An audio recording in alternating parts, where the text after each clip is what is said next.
Pig. Once upon a time, in the city of New York, a beautiful baby boy was born, and his joyful parents named him Lexington.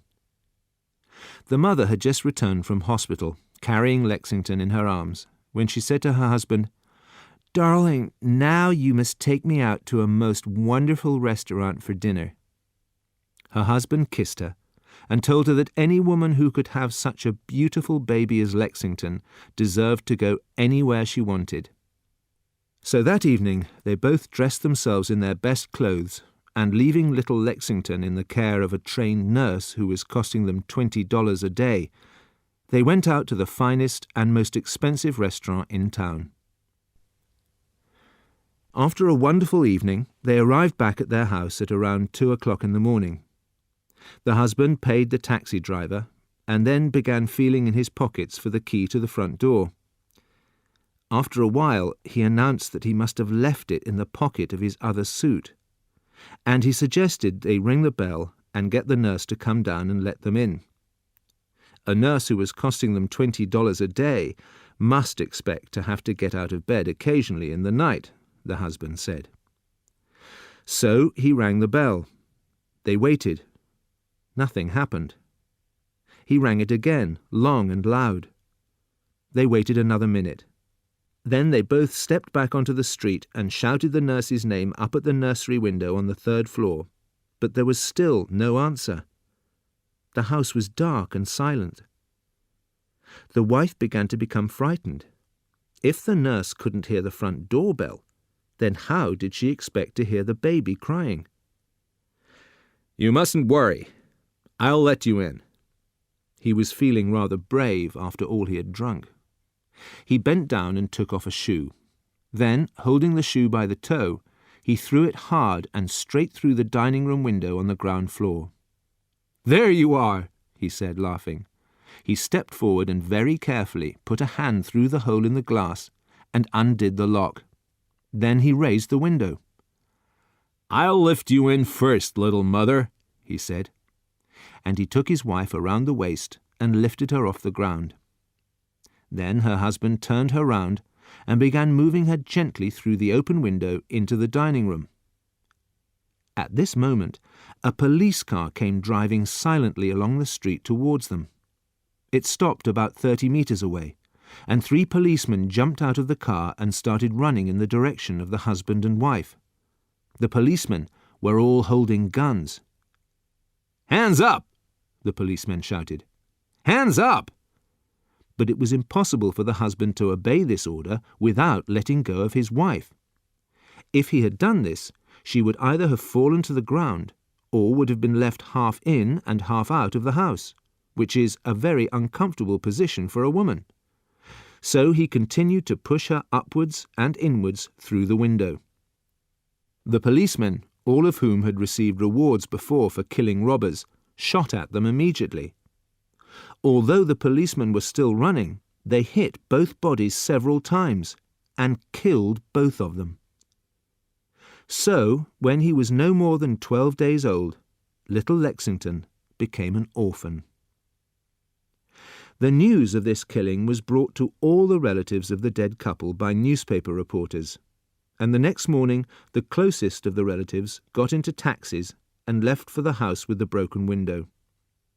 They gathered in the living room and sat around in a circle, smoking cigarettes and talking about what should be done with the baby upstairs, the orphan Lexington. It soon became clear that none of the relatives wanted responsibility for the child, and they talked and argued all through the day. Everybody declared an enormous desire to look after him, and would have done so with the greatest of pleasure, but their apartment was too small, or they already had one baby and couldn't possibly afford another, or they wouldn't know what to do with the poor little child when they went abroad in the summer, or they were getting old, which would surely be very unfair on the boy. They all knew, of course, that the father had been heavily in debt for a long time, and that there would be no money at all to go with the child. They were still arguing at 6 the next morning, when suddenly, in the middle of it all, an old aunt, her name was Glosspan, arrived from Virginia. Without taking off her hat and coat, without even sitting down, she announced firmly to the gathered relatives that she herself intended to look after the baby boy. She would take full responsibility, she said, for the boy's education and all the costs, and everyone else could go home. She went upstairs to the nursery and took Lexington and went out of the house with the baby held tightly in her arms. The relatives simply sat, stared, smiled, and looked content. And so the baby, Lexington, left the city of New York when he was 13 days old and travelled southwards to live with Great Aunt Glospin in the state of Virginia. Aunt Glospin was nearly 70 when she took Lexington to Virginia, but you would never have guessed it. She was as youthful as a woman half her age. She had a small but still quite beautiful face and 2 lovely brown eyes. But she was a strange old woman. For the past 30 years she had lived alone in a small cottage high up on the slopes of the Blue Ridge Mountains, several kilometres from the nearest village. She had 3 cows, some fields for them, some land for growing vegetables, a flower garden, and a dozen chickens. And now she had little Lexington too. She was a strict vegetarian and thought that eating animal meat was not only unhealthy and disgusting, but cruel too. She lived on foods like milk, butter, eggs, cheese, vegetables, nuts and fruit, and she was happy to think that no creature would ever be slaughtered for her sake. She did not know very much about babies, but that didn't worry her.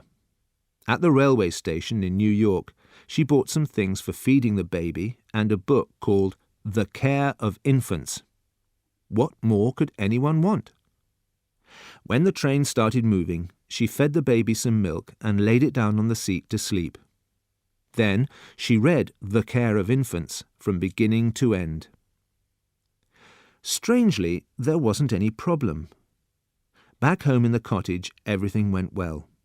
Little Lexington drank his milk and cried and slept exactly as a good baby should.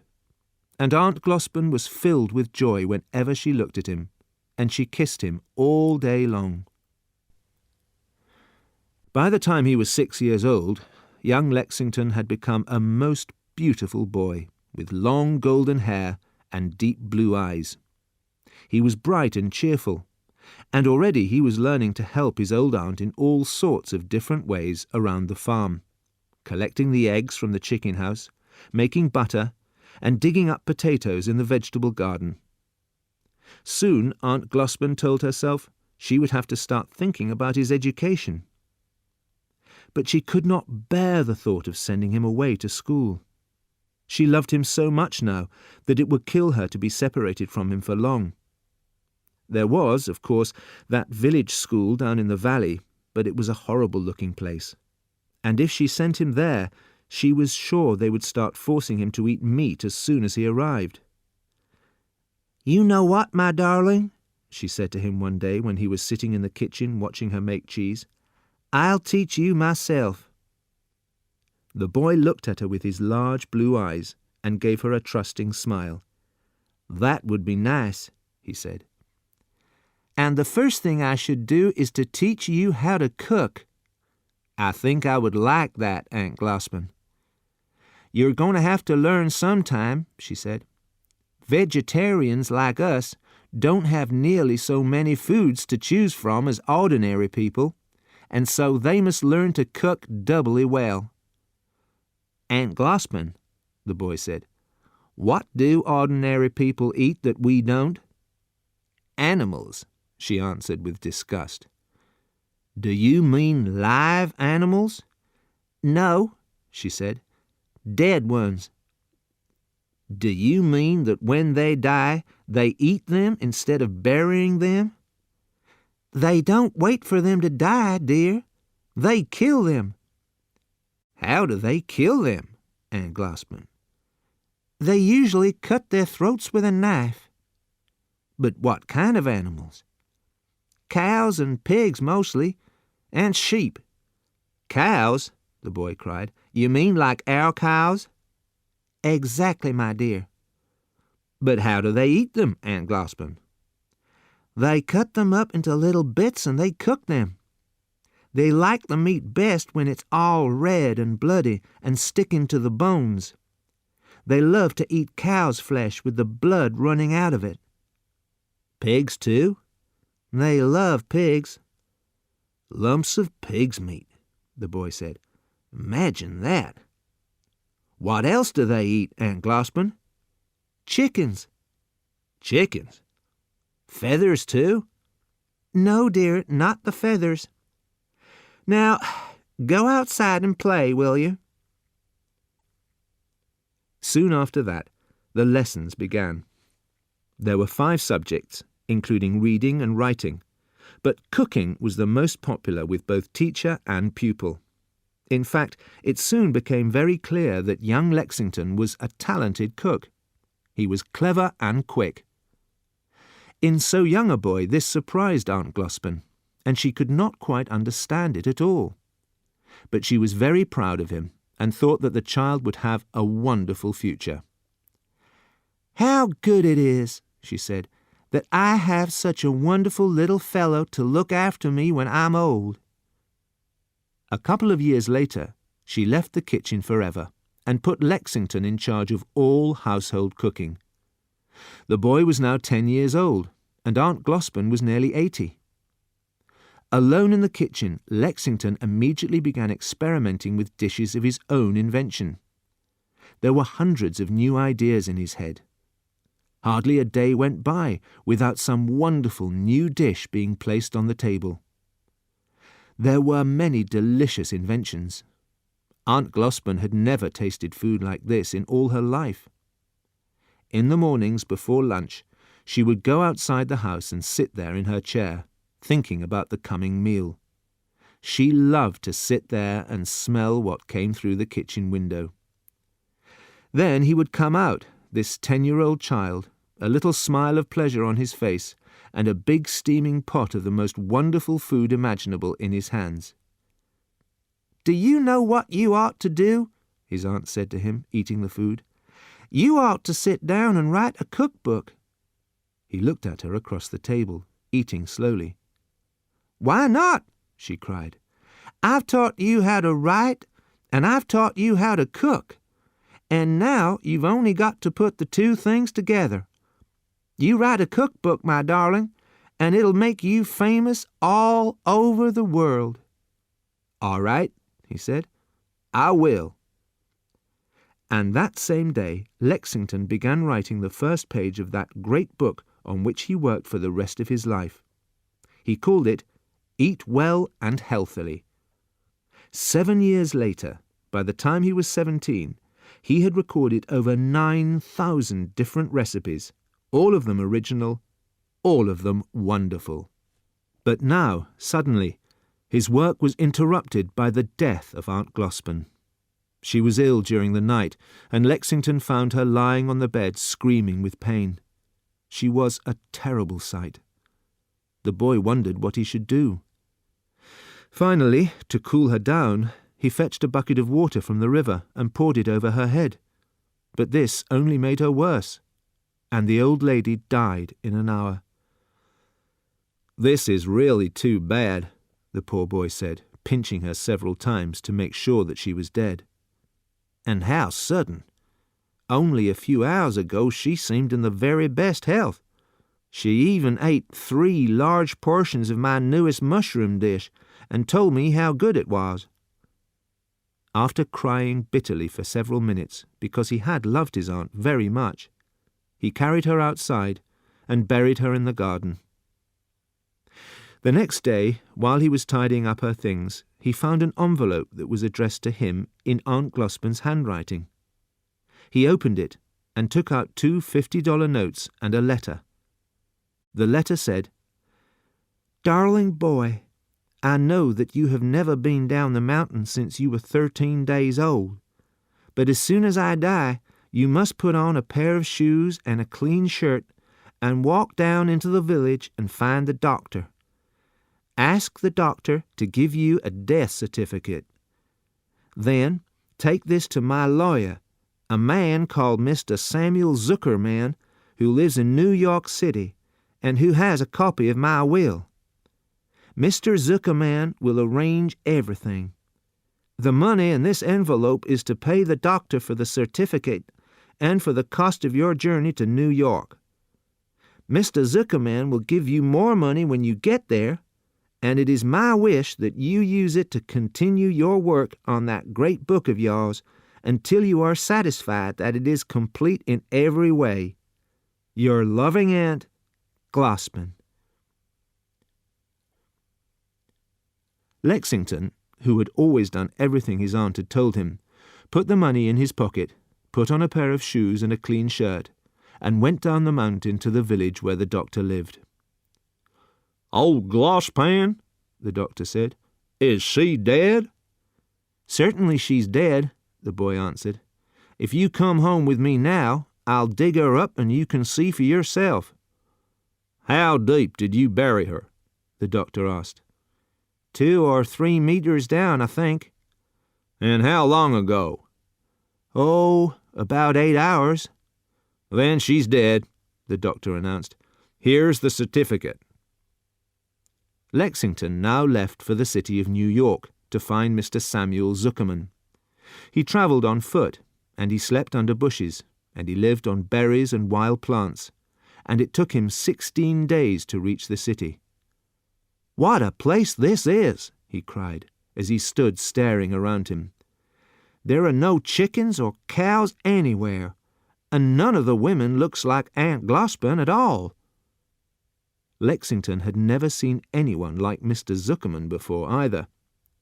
He was a small man with a large nose, and when he smiled, bits of gold flashed at you from lots of different places inside his mouth. In his office, he shook Lexington warmly by the hand and congratulated him on his aunt's death. "I suppose you know that your dearly loved aunt was a woman of great wealth," he said. "Do you mean the cows and the chickens?" "I mean $500,000, Mr. Zuckerman said. "How much?" $500,000, my boy, and she's left it all to you." Mr. Zuckerman leaned back in his chair. "Of course, I shall have to take 50% for my services," he said. "But that still leaves you with $250,000. "I am rich!" Lexington cried. "This is wonderful! How soon can I have my money?"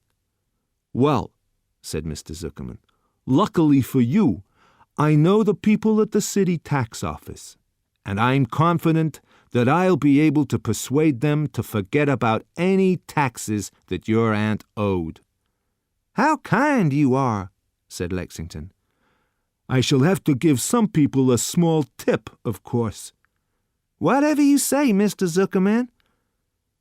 "I think 100,000 would be enough." "But how much does that leave for me?" the youth asked. 150,000. But then you've got the funeral expenses to pay out of that. "Funeral expenses?" "You've got to pay the funeral company. Surely you know that." "But I buried her myself, Mr. Zuckerman, in the field behind the house. I never used a funeral company." "Listen," Mr. Zuckerman said patiently. "You may not know it, but there is a law in this state which says that no one can receive any money from a will until the funeral company has been paid." "You mean that's a law?" "Certainly it's a law, and a very good law, too. Funerals are one of our country's great traditions. They must be protected at all costs." Mr. Zuckerman himself, together with a group of doctors, controlled a large funeral company in the city. The celebration of death was therefore a deeply religious affair in Mr. Zuckerman's opinion.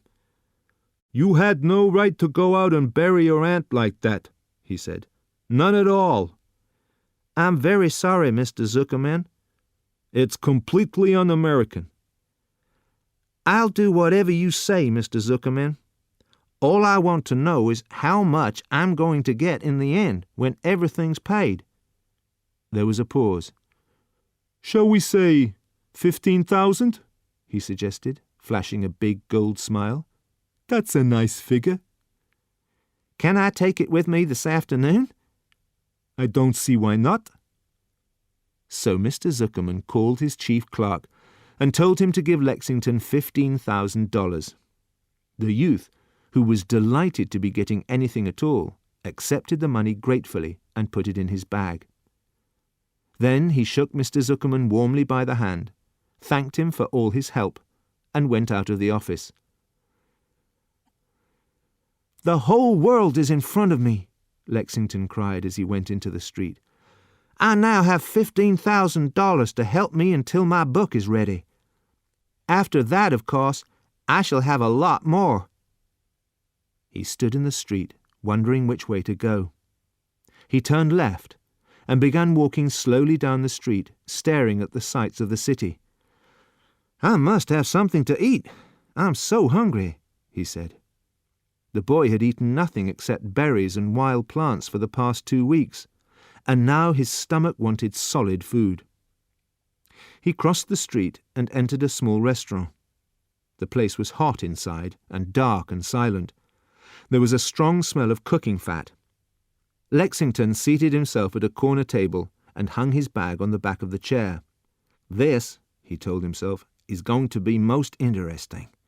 In all my 17 years, I have tasted only the cooking of 2 people, Aunt Glossman and myself. But now I am going to try the food of a new cook, and perhaps, if I am lucky, I might get a few ideas for my book." A waiter came out of the shadows at the back and stood beside the table. "Do you want the roast pork and potatoes?" he asked. "That's all we've got left." "Roast what and potatoes?" The waiter took a dirty handkerchief from his trouser pocket and shook it open. Then he blew his nose loudly. "Do you want it or don't you?" he said, wiping his nose. "I don't know what it is," Lexington answered, "but I'd love to try it. I'm writing a cookbook and—" "One pork and potatoes!" the waiter shouted, and somewhere in the back of the restaurant, far away in the darkness, a voice answered him. The waiter disappeared and soon returned carrying a plate on which there lay a thick, grey-white piece of something hot. Lexington leaned forward anxiously to smell it. "But this is absolutely heavenly," he cried. "What a smell! It's wonderful." The waiter stepped back a little, watching the youth.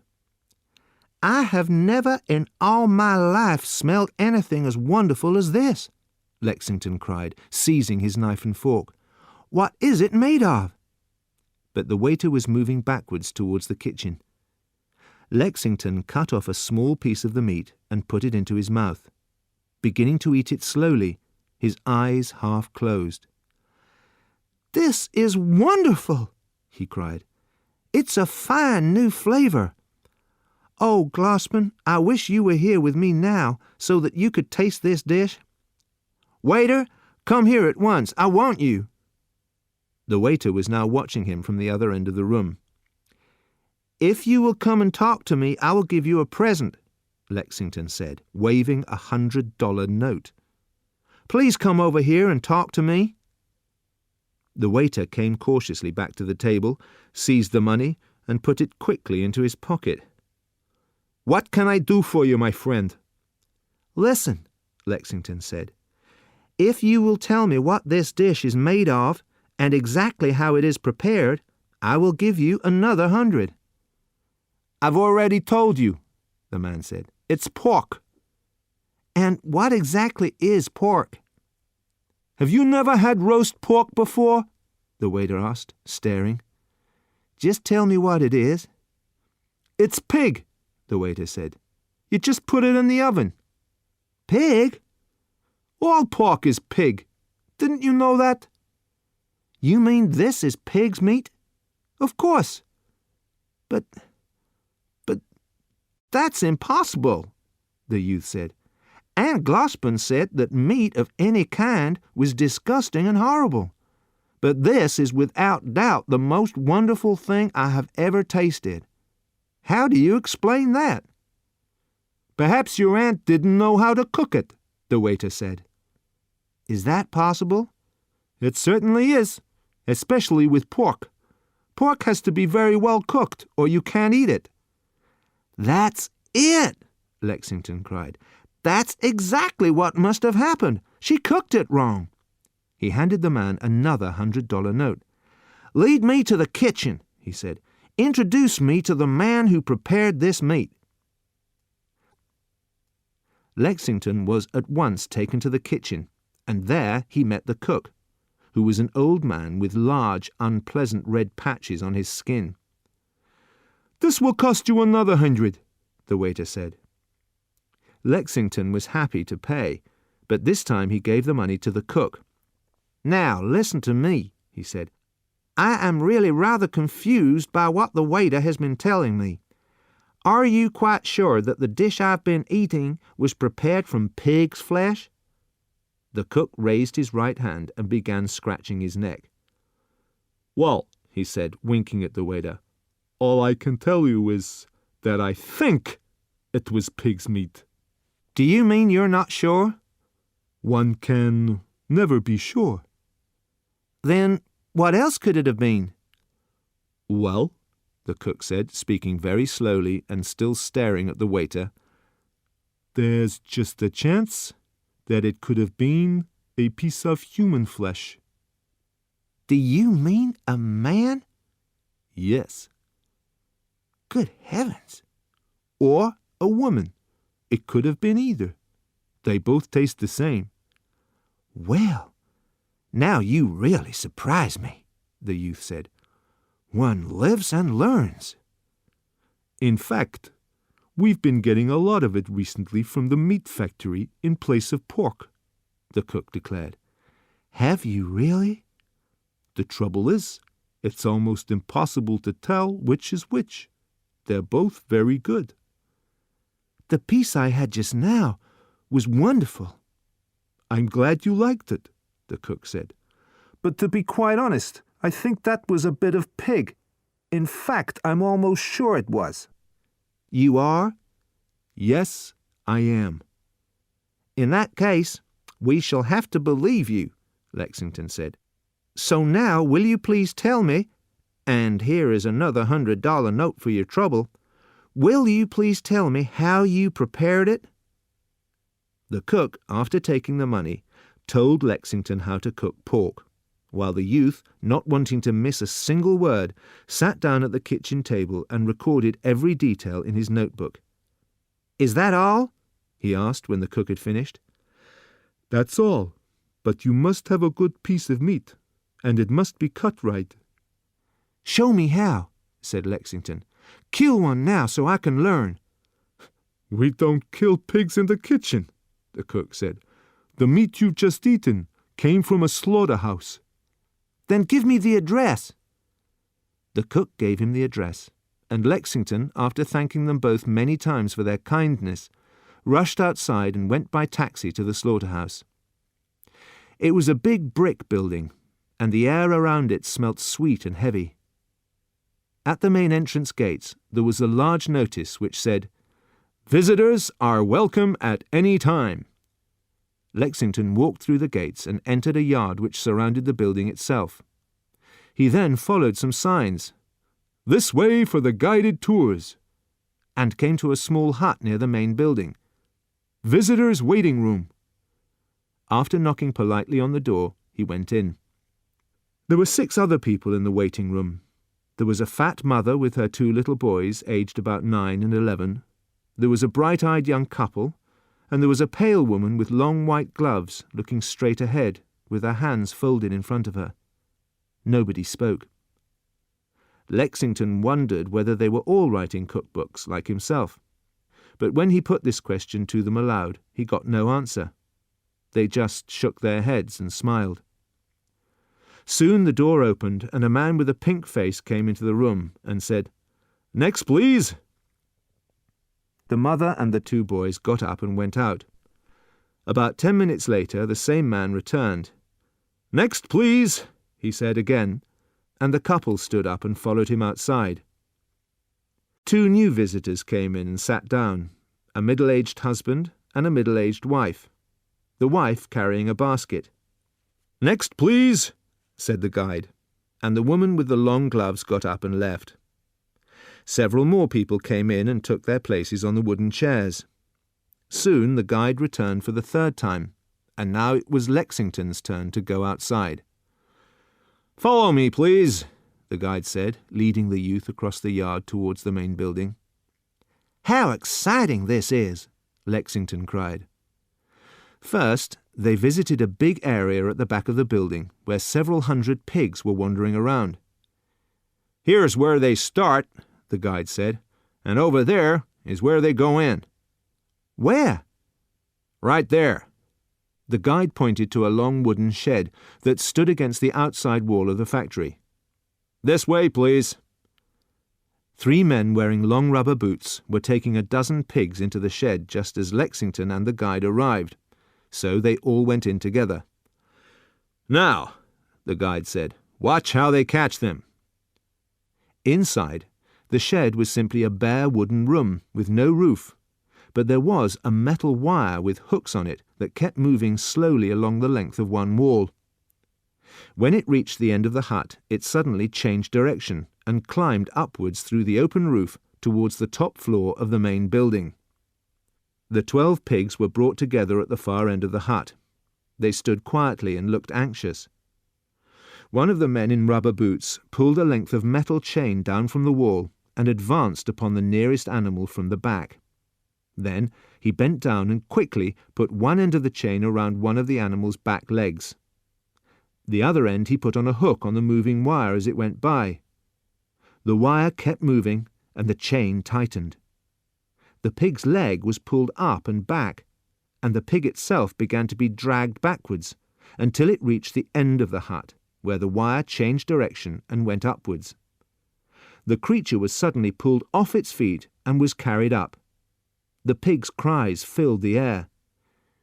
"Truly interesting," Lexington said. The rubber-booted men were busy catching the rest of the pigs, and one after another the animals were hooked onto the moving wire and carried up through the roof, crying loudly as they went. At this point, while Lexington was staring upwards at the last pig, a man in rubber boots came up quietly behind him and put one end of a chain around the youth's own leg, hooking the other end of the chain to the moving belt. The next moment, before he had time to realize what was happening, Lexington was pulled off his feet and dragged backwards along the floor of the hut. "Stop!" he cried. "Stop everything! My leg is caught!" But nobody seemed to hear him. And 5 seconds later, the unhappy young man was pulled off the floor and lifted up through the open roof of the hut, upside down, hanging like a fish. "Help!" he shouted. "Help! There's been a mistake! Stop the engine! Let me down!" The guide took a cigarette out of his mouth and looked up at the youth hanging from the chain, but he said nothing. The men in rubber boots were already on their way out to collect the next pigs. "Oh, save me!" Lexington cried. "Let me down! Please let me down!" But he was now nearing the top floor of the building, where the moving belt entered a large hole in the wall, a kind of doorway without a door. And there, waiting to greet him, in dark-stained rubber clothes, the slaughterer stood. Lexington saw him only from upside down and very quickly, but he noticed the expression of absolute peace on the man's face, the cheerfulness in his eyes, and the little smile. All these things gave him hope. "Hi there," the man said, smiling. "Quick! Save me!" Lexington cried. "With pleasure," the man said, and taking Lexington gently by one ear with his left hand, he raised his right hand and quickly cut the boy's throat with a knife. The belt moved on. Lexington went with it. Everything was still upside down, and the blood was pouring out of his throat and getting into his eyes, but he could still see a little. He thought he was in a very long room, and at the far end of the room there was a great smoking pot of water, and there were dark figures half hidden in the steam. These figures were dancing round the edge of the pot, and they were holding long sticks. The belt seemed to be travelling right over the top of the pot, and the pigs seemed to be dropping down one by one into the boiling water. And one of the pigs seemed to be wearing long white gloves on its front feet. Suddenly Lexington started to feel very sleepy, but it was not until his good, strong heart had pumped the last drop of blood from his body that he passed out of this